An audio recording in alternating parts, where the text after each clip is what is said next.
White girls don't have.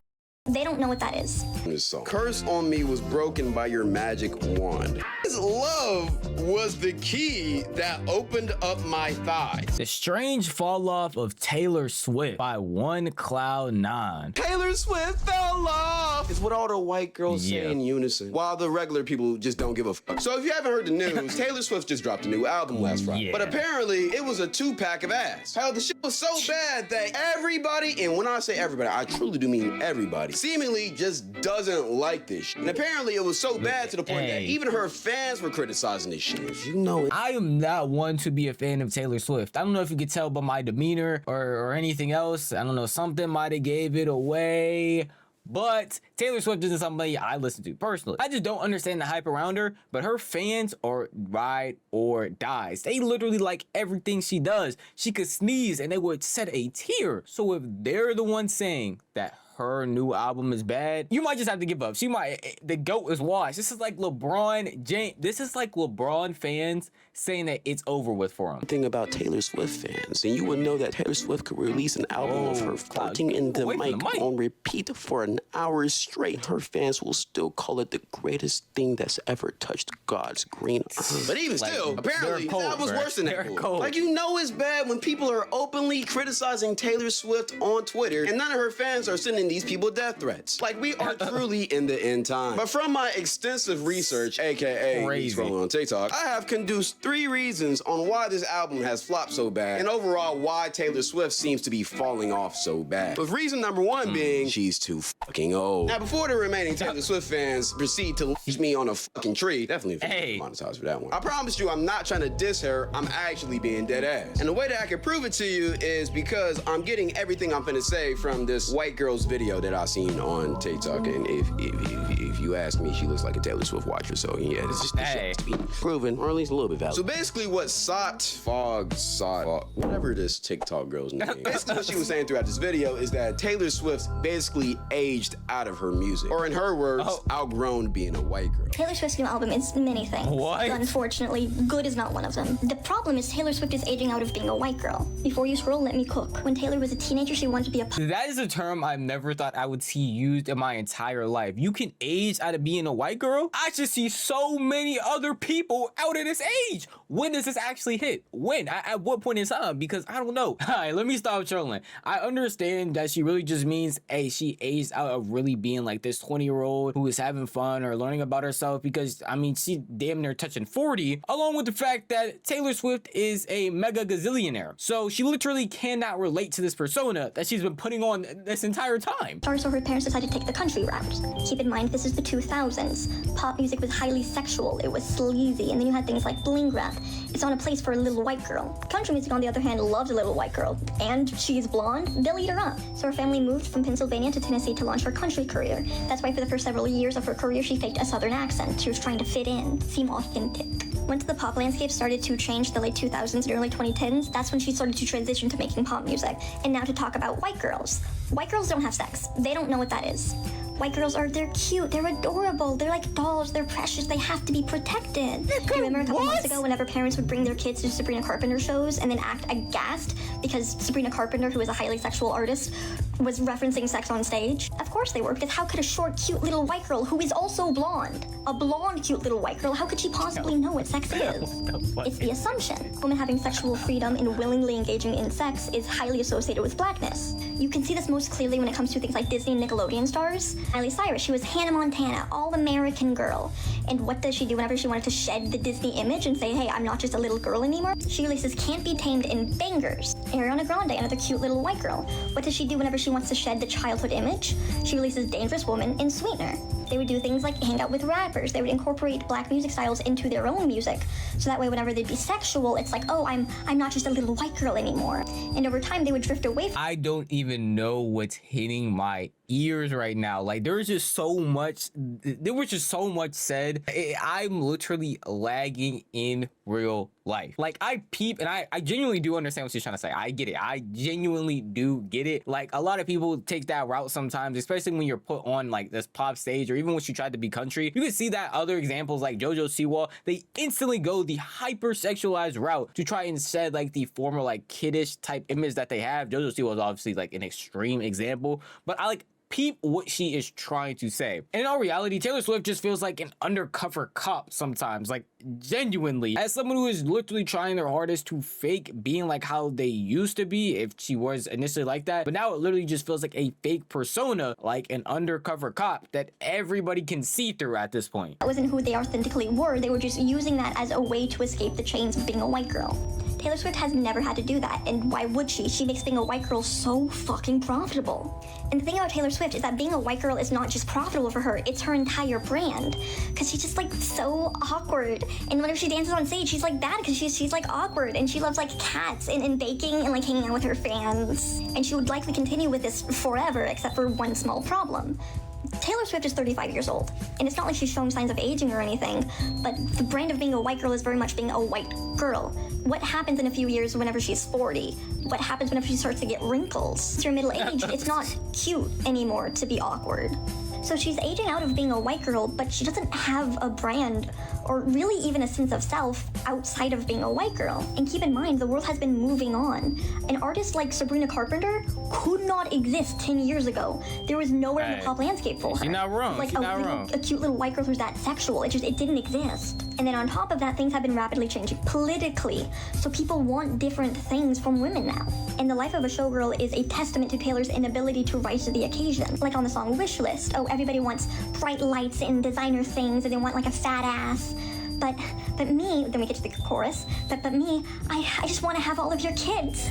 I want to have all of your kids, and then I want to live in a house, and I want the driveway to have a basketball hoop in it for our kids. And Taylor's personal struggle between her being her own woman and her being a cute little white girl is really embodied by the song Wood. Just letting y'all know, this video is 6 minutes long, and if you want to watch the full thing, link down in the description. Honestly, that was one of the greatest breakdowns I've ever seen of any type of situation. Like, that ass, give that girl a medal. She described what Taylor Swift is to a T. A 35-year-old white lady cosplaying as a 20-year-old white girl. And in all reality, there's only so long that you can keep up with that act until you start breaking through the white girl cracks. Oh, that sounds like I'm trying to why did I even say that? But here's the thing. Taylor knows that. And her team knows that. Her whole brand knows that. You can't keep on making millions and millions of dollars from cosplaying a white girl. Because soon enough, she's going to be 40. Being a 30-year-old cosplaying a white girl is one thing, but being 40, you're finna start getting wrinkles, and you're finna go through menopause and all of that bullshit. And plus, she's probably gonna get married to Mr. Kelsey, so it just won't seem right. So what she's trying to do is transition, which leads me into theme problem number 2 is because her album was confusing as fuck. See, a lot of people's big gripe with this project, right, is that it just didn't make sense. I mean, the album was called Life of a Showgirl, and you can kind of see by the album cover that this album was supposed to be big, spontaneous, and kind of just in your face. But while I was painfully listening to this album, I didn't feel any of those emotions. I mean, when you think Showgirl, you think brassy, big, extravagant, explosion here, pizzazz that, big jazz band. You feel me? Some Disney shit. This album wasn't any of that. And honestly, it was just kind of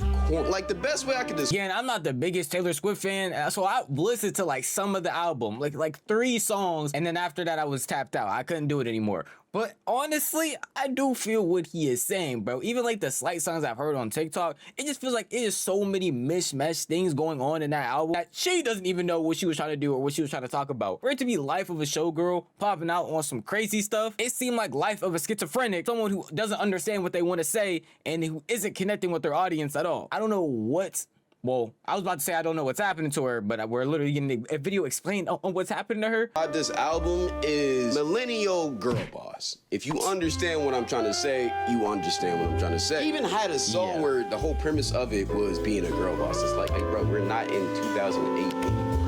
Like, and of course, as a guy, she living in the past for real. Like, it's corny because I don't know, I just do. But you know it's bad when the girlies find this corny too, which if you go on TikTok, that's all people are talking about. This whole album kind of felt like a woman empowerment type of album when it wasn't supposed to be that. It was supposed to be showgirl, big, brass, crazy, extravagant, fun. No, this shit felt like a fucking TED Talk, bro. And if you look at the lyrics from this album, you'll really see my point being proved. Lyrics like, did you girl boss too close to the sun? But I'm not a bad bitch, like, but this isn't savage. I'll never let you down. Good thing I like my friends canceled. I like them in Gucci, Fendi. I'm not reading the rest of this. Come on, bro. What the fuck? And you want me to be honest? Honestly, most of Taylor Swift's music kind of just sounds like that. So I really don't understand why y'all complaining too much. That's true, bro. Okay, I know I'm trashing this album along with One Cloud and everybody else on the internet, but genuinely, I don't understand what the difference was. Obviously, if you look into the lyrics are pretty different now than they, I guess, were back then. This entire song just feels like a mishmash of opinions that don't really correlate. But genuinely, if you turn on an old Taylor Swift song to me right now and put on this recent album, I'm gonna look at you and be like, damn. All this shit sound corny, because what is she even saying that relates or is compelling you to continue to listen to this bullshit? Like, it genuinely makes me wonder if it's Taylor Swift getting old and disconnecting with her audience or switching up or just not doing the right thing, or is it her audience finally getting some functioning ears, hearing the terrible music that's going on, and finally knowing that it's just ass? Boiled chicken with a Sprite can on the side of that bitch. I'm gonna be honest, I've never gotten into fascination. Like, it just gives off wannabe cool auntie vibes. Like, you know that one auntie that tried to say, look, that's the type that of actually vibe perfectly that sums gives it up, off. right? This is what I would imagine her saying. Which in my opinion is corny as fuck, but at the same time, low key, kind of who she is, bro. She's 35. So I'm not really too surprised. 35, trying that's to relate what to I'm hearing from her. I mean, what do you expect, even bro? Y'all younger. think she gonna keep on singing about Labubu's and Stanleys for the rest of her life? Like, my nigga? Like, brother, she's a millennial, bro. Like, she can't really relate to us, man. Hell, she probably has an assistant that keeps her up to date with the daily trends. But besides those basic tuna salad ass bars, in my opinion, that wasn't even the worst part about her lyrics in this album. Because one of the new things that Taylor tried to debut in this album was her being more open about her sexuality and being a sexual person. Which, I mean, nothing really wrong with that. I mean, so many people do that nowadays. Literally everyone. The way that Taylor talks about sex is how I would imagine a sex ed teacher describing this shit to fucking middle schoolers. Matter of fact, scratch that. It's just how middle schoolers talk about that shit. Like, this girl literally has a song titled Wood on her album, which is apparently in honor of Travis Kelce's humongous, spectacular dick. And in the song, she mentions getting girl, you're a grown-ass woman. Why are we using terms like that, bro? You're 35. Here's another one from this song. Curse on me was broken by your magic wand. Let's keep on going now, because we got more. His love was the key that opened up my thighs.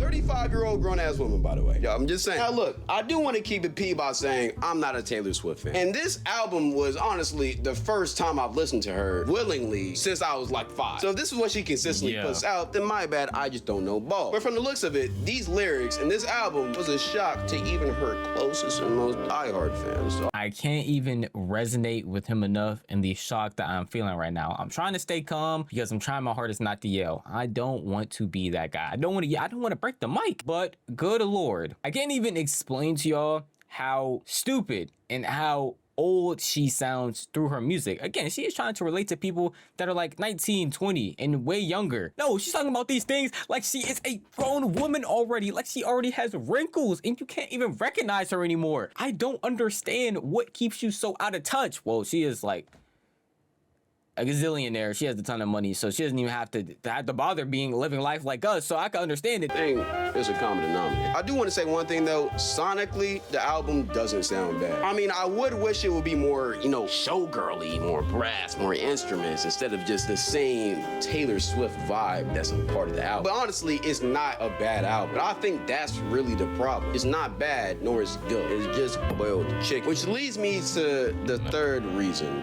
on why I think she is falling off. People are finally tired of eating some fucking chicken with no seasoning. Like, I don't know. People are tired of listening to the same song over and over again. And for once, I feel like her fans got excited for a new brass version of Taylor. Be more of a real person instead of just a white girl robot that's programmed to say whatever is gonna get her the most money. And with this album, I feel like the fans didn't get that. Again, it's not bad music, right?